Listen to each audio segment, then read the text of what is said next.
एक गुरु समुद्र तट पर अपना आश्रम बनाकर रहते थे। वह प्रतिदिन शाम को आश्रम के बाहर खड़ा होकर समुद्र के ऊपर उड़ते हुए बाजों को बड़े ध्यान से देखता था। एक शाम हमेशा की तरह वह समुद्र के किनारे खड़ा होकर एक बाज को उड़ते हुए देख रहा था।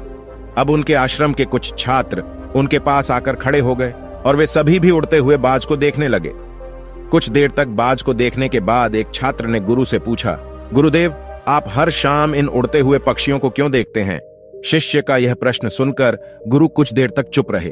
फिर अचानक उन्होंने कहा, जिंदगी में कुछ बनना है तो बाज बनना होगा। कभी भी तोता न बने, क्योंकि तोता बहुत बोलता है लेकिन कभी ऊंचा नहीं उड़ पाता। लेकिन बाज हमेशा शांत रहता है, लेकिन उसमें आसमान छूने की क्षमता भी होती है। गुरु ने आगे कहा, आज मैं तुम्हें बाज के जीवन की 8 ऐसी बातें बताऊंगा जो हर मनुष्य को बाज से सीखनी चाहिए। इन 8 बातों में जीवन की बड़ी सीख छिपी है। पहली सीख, एकाग्रता। बाज को जब भी शिकार करना होता है तो वह एक बार अपना शिकार जरूर तय करती है, फिर वह किसी अन्य शिकार को नजरअंदाज कर देता है। शिकार का आकार उससे छोटा या उससे कई गुना बड़ा होता है। एक बार शिकार का चयन करने के बाद उसकी हर गतिविधि पर बारीकी से नजर रखी जाती है। यदि किसी मछली का शिकार करना है तो वह समुद्र की हर मछली को अपना नहीं बनाता शिकार करना, बल्कि यह एक ही मछली को अपना शिकार बनाता है। फिर वह उसकी हर हरकत पर नजर रखता है कि वह सतह पर कब आती है और कितनी देर तक वहां रहती है। ठीक उसके बाद कितनी देर तक वह पानी के ऊपर छलांग लगाती है। जो कुछ भी उसके शिकार के काम को आसान बना सकता है वह उसे बहुत ध्यान से देखता रहता है। तो इससे हमें यह सीखना चाहिए कि 10 अलग अलग लक्ष्यों पर अपनी ऊर्जा बर्बाद करने के बजाय हमें पूरी एकाग्रता के साथ एक लक्ष्य पर ध्यान केंद्रित करना चाहिए और उस लक्ष्य के बारे में जितना संभव हो उतना सीखना चाहिए। और इस बात का भी ध्यान रखना चाहिए कि उस लक्ष्य को प्राप्त करने में क्या चुनौतियां आने वाली हैं और हम उन चुनौतियों को कैसे आसान बना सकते हैं। हमें इन सभी बातों को जानना चाहिए। दूसरा पाठ, बाज हमेशा ऊंचा और अकेला उड़ता है। बाज कभी गौरैया, कौवे या छोटे पक्षी के साथ नहीं उड़ता। बाज या तो बाज के साथ उड़ता है या अकेले उड़ता है।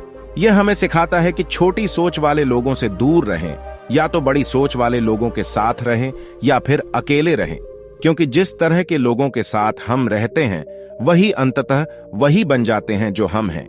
इसलिए हमेशा अच्छे लोगों की संगति चुनें, नहीं तो आप अकेले रह जाएंगे, क्योंकि यही वह समय है जब हम खुद को बेहतर तरीके से जान पाते हैं। तीसरा सबक, अपनी सीमाओं से ऊपर उठें। जब भी मौसम खराब होता है या बारिश या तूफान आता है तो हर पक्षी अपने घोंसले की ओर उड़ जाता है और छिपने की जगह ढूंढ लेता है, लेकिन बाज ऐसा कुछ नहीं करता। यह अपनी ही सीमाओं को तोड़ने और बादलों के ऊपर उड़ने की कोशिश करता है। हवाएं उसे थपेड़े मारती हैं, उसके पंख भारी हो जाते हैं, पानी और धूल के कारण उसे कुछ भी दिखाई नहीं देता है, लेकिन फिर भी वह आकाश की ओर उड़ता रहता है और अंत में बादलों से ऊपर उठता है और वहां तब तक उड़ता रहता है जब तक कि मौसम नहीं बदल जाता। बाज उसे तोड़ने में सक्षम होता है। सीमाएं इसलिए क्योंकि मुसीबत आने पर वह घबराता नहीं है, उससे डरता है, उससे भागने की कोशिश नहीं करता, बल्कि सकारात्मक सोच के साथ उसका सामना करता है। इससे हमें यह सीख मिलती है कि जीवन में जब भी कोई समस्या आए तो उससे भागना नहीं चाहिए, उनसे बचने की कोशिश न करें, बल्कि अपनी आंखों से समस्या का सामना करें और तब तक उसका सामना करें जब तक वह समस्या पूरी तरह खत्म न हो जाए। और यह तभी संभव है जब मनुष्य सकारात्मक सोच और सकारात्मक दृष्टिकोण के साथ समस्या का समाधान करे। मास्टर ने आगे कहा, चौथा पाठ, अपने कंफर्ट जोन से बाहर निकलें। बाज कभी भी अपने घोंसले में घास के नरम तिनके नहीं रखता है, और जो तिनके नरम हो जाते हैं वह उन्हें बाहर निकालकर फेंक देता है। वह ऐसा इसलिए करता है क्योंकि उसमें घोंसले से बाहर निकलकर शिकार करने का जुनून होता है और उसके बच्चे आलसी ना हो जाएं। वे लगातार घोंसले से बाहर निकलने के बारे में सोचते रहते हैं, उड़ने की कोशिश करते रहते हैं और जितनी जल्दी हो सके अपनी रक्षा करना सीख लेते हैं।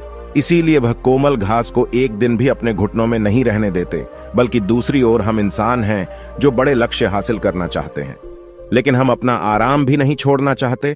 हम हर दिन अपना सर्वश्रेष्ठ प्रयास करते हैं, अपने घर, अपने कमरे, अपने जीवन को और भी अधिक आरामदायक चीजों से भरने के लिए। हम अपने जीवन को और अधिक आरामदायक बनाने के लिए सब कुछ करते हैं।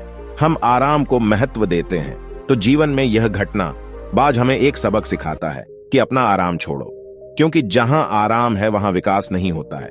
खुद को हर दिन थोड़ा कठिन समय से गुजरने दो, क्योंकि यही वह है जो हमें मजबूत बनाता है और जीवन में आगे बढ़ता है। 5वां सबक, निडरता बाज कभी नहीं होता द्वारा सूचित। वह अपने शिकार के आकार या ताकत के सामने कभी हार नहीं मानता। वह अपनी आखिरी सांस तक लड़ता है और उसे अपना शिकार बनाने की कोशिश करता है।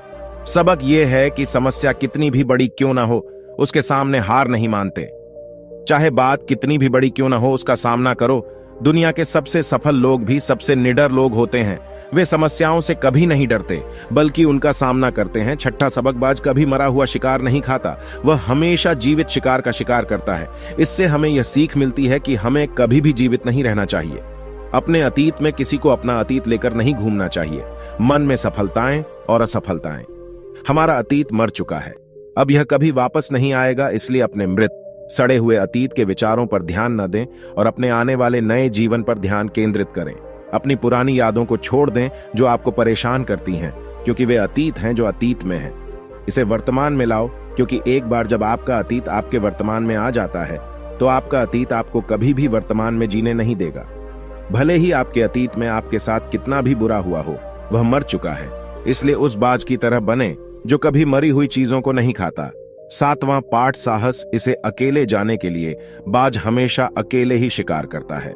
शायद उसे भी पता है कि भीड़ हिम्मत तो देती है, लेकिन हमारी हिम्मत छीन लेती है। जो अपने लक्ष्य के लिए अकेला ही निकल पड़ता है, उससे अधिक साहस शायद ही किसी और में हो। बाज कभी दूसरे बाज की मदद नहीं लेता और कभी किसी की मदद नहीं करता, यहां तक कि अपने बच्चे की भी नहीं। जंगल का राजा शेर भी झुंड में शिकार करते देखा जा सकता है, लेकिन बाज को नहीं। यही कारण है कि उसमें इतना साहस है कि वह जल, थल और नभ में शिकार करके अपना परचम लहरा सकता है। तो इससे यह सीख मिलती है कि अपने लक्ष्य को पाने के लिए कभी भी अकेले चलने से न डरें। अगर बुद्ध को अकेले चलने में डर लगता था तो दुनिया को ध्यान और शांति का पाठ कौन पढ़ाता। 8वां और सबसे महत्वपूर्ण सबक, दर्द से मत भागो। फाल्कन लगभग 70 साल तक जीवित रहता है, लेकिन 40 साल के भीतर उसका शरीर बूढ़ा हो जाता है। उसके शरीर में नाखून गड़ जाते हैं, पैर, पंख उसके शरीर में चिपक जाते हैं, उसकी चोंच मुड़ जाती है, उसका शरीर भर जाता है। ऐसी स्थिति में शिकार उड़ने की स्थिति में भी नहीं होता है। अब उसके पास केवल 2 ही विकल्प हैं। पहला, या तो वह अपनी स्थिति स्वीकार कर भूख से मर जाए या किसी अन्य जानवर का शिकार बन जाए, और दूसरा विकल्प यह है कि वह 6 महीने की बेहद दर्दनाक प्रक्रिया से गुजरे और खुद को फिर से मजबूत बनाए। लेकिन बाज तो है ही। बाज ये बाद वाले को चुनता है। इसके लिए वह खुद को एक बहुत ऊंचे और एकांत पहाड़ पर ले जाता है, जहां वह पहले अपने विचारों के साथ अपने सभी पंख काट देता है और उन्हें दूर फेंक देता है। फिर चट्टान को लात मारता है और उसके पंजे तोड़ देता है। फिर उसी चट्टान पर अपनी चोंच मारता है और इस खूनी अवस्था में यह खुद को दूसरे जानवरों से छुपा लेता है। अगले 6 महीनों तक वह ऐसी दर्दनाक स्थिति से गुजरता है और एक नई चोंच, नए पंख और नए पंजे के बढ़ने का इंतजार करता है।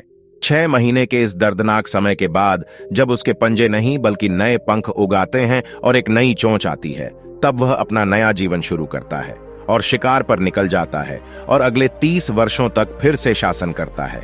यह हमें सिखाता है कि जब समय आता है तो हमें कुछ नया पाने के लिए अपनी कुछ पुरानी आदतों को छोड़ना पड़ता है। चाहे इसे छोड़ना कितना भी मुश्किल क्यों ना हो, चाहे यह प्रक्रिया कितनी भी दर्दनाक क्यों ना हो, उसके लिए ऐसी चीजें छोड़ना जो हम पर बोझ डालती हैं, जो हमें रोकती हैं, जिनका हमारे जीवन में कोई उपयोग नहीं है, उन्हें छोड़ देना ही बेहतर है। गुरु ने आगे कहा। तो बाज से सीखने लायक ये 8 बातें थीं जो जीवन भर आपके काम आएंगी।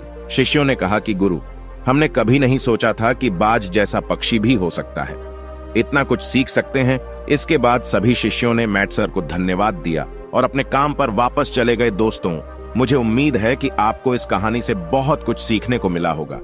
आज की वीडियो में इतना ही। वीडियो कैसी लगी लाइक करें, अपने दोस्तों के साथ शेयर कीजिए और हमारे चैनल पे नए आए हैं तो चैनल को सब्सक्राइब करें और बेल आइकॉन दबाना ना भूलें ताकि नए नए वीडियो की नोटिफिकेशन आप तक पहुंचती रहे। तो मिलते हैं नेक्स्ट वीडियो में, तब तक के लिए आप अपना ख्याल रखिएगा।